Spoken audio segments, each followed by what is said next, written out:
Bismillah, assalamu alaikum wa rahmatullahi wa barakatuh. Thank you for tuning in to the first installment of A Tribute to the Beloved. This installment is titled, Who is Muhammad sallallahu alaihi wasallam? Now, before we embark on this journey, I have two small requests. First request, if you feel that you've heard some of this material in the past, don't shut us out. Just listen and use it as a reminder. As Allah subhanahu wa ta'ala teaches us in the Holy Quran, وَذَكِّرْ فَإِنَّ الذِّكْرَى تَنْفَعُ الْمُؤْمِنِينَ. And remind as reminder is beneficial for the believer. So listen, and this leads me into my second request, but listen with the ears of your heart. And if we take this approach, inshallah, Allah subhanahu wa ta'ala will illuminate us with new realities, new understandings, new wisdoms. As Rumi says, that which emanates from the heart finds place in another. Let us now continue with our topic, who is Muhammad sallallahu alaihi wasallam.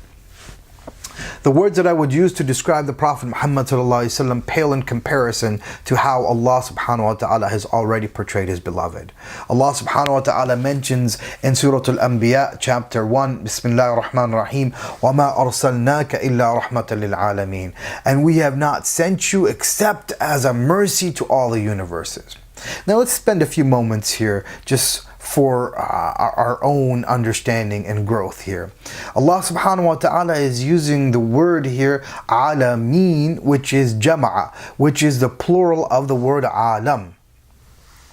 So from this we can understand that the Prophet Muhammad sallallahu alaihi wasallam stewardship extends at a very basic level to all humans, Muslim, non, jinn, all inanimate and animate objects. So much is tucked away into these few verses. And what's also interesting to see is that Allah subhanahu wa ta'ala's speech method is to generate and create emphasis. When we distill this verse down, we realize Allah subhanahu wa ta'ala is telling us that we have created Muhammad and sent Muhammad sallallahu alayhi wasallam only as a mercy to mankind. Allah subhanahu wa ta'ala is emphasizing the function of the Prophet Muhammad sallallahu alaihi wasallam, and that is to be a conduit of Allah subhanahu wa ta'ala's mercy for everyone and everything. And had he not been chosen for this purpose, he may not have been sent. Now the question may arise, well, how does he fulfill this function? Let me give you an example. Say you had been hired for a new position. This position, you weren't given any job description, no job title, no job training, no job function, no one to shadow, and no one to consult. How successful would you be in fulfilling your responsibility? I think it's fair to say that the probability of success would be pretty low, right?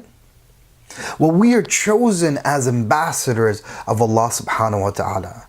And as ambassadors, Allah subhanahu wa ta'ala did not leave us to our own devices, but He revealed a manual.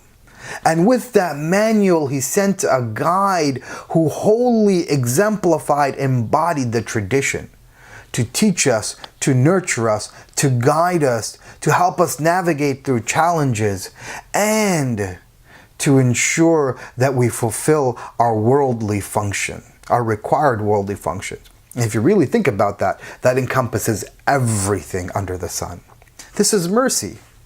And without it, we would be lost.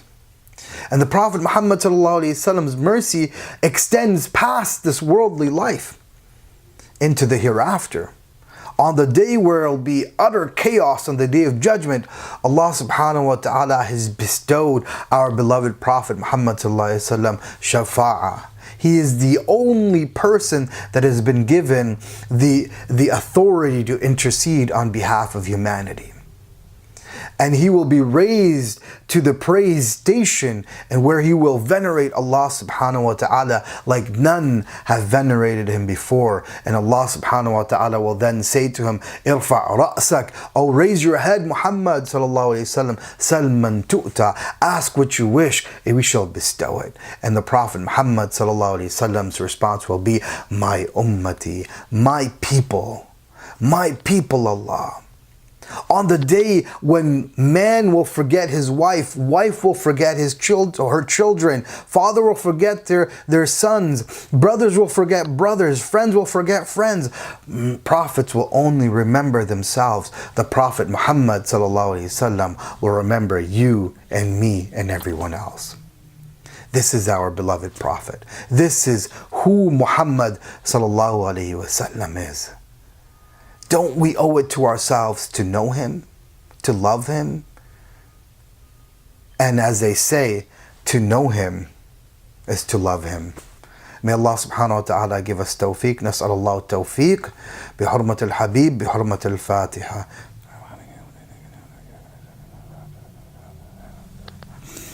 Till next time, Assalamu alaikum wa rahmatullahi wa barakatuh.